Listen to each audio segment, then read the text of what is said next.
For anyone who's writing code, for loops are in essence the basic tool to go through row of data. In this case we have this array, so we have names John, Anne, Molly and Sam, and I will write the for loop to console log everything here. Okay, I can use actually the function console log me like this, console log people I, and this should write the names by order, so John, Anne, Molly and Sam, and it works. So the console log function is showing me in for loop what is in the array.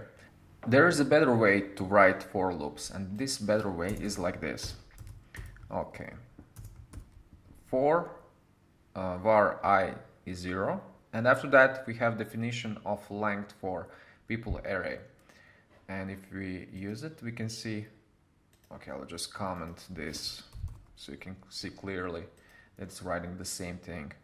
We can see there's names John, Anne, Molly and Sam, so this works. So why I'm using this type of for loop and not this one? Well, for this type of for loop, the people array is recalculating every time the loop iterates, but for this for loop it does not recalculate. So in essence this is faster than this one. And in this example we had only 4 names, but imagine if we had thousands or 10 of thousands of names.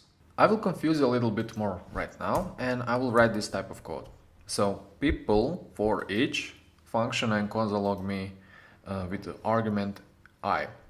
So let's comment this console log and let's run this for each loop. And we can see we have the same name, John, Anne, Molly and Sam. What is this for each loop? Well, in S5 the recommendation for writing the array was that you can use for each loop. Also you can use map for the same result and reduce and probably filter. So why would you use for each loop and not this type of for loop? Well, it's much simpler. You can look at it and it has less code, and you can avoid errors related to 0 and 1 that can be found in for loops. But the problem with for each is that it's much slower than this type of for loop. So I'm not talking about this type of for loop, but this type of for loop. So my recommendation is, if you want to scale your application, the best practice for looping your data is this type of for loop.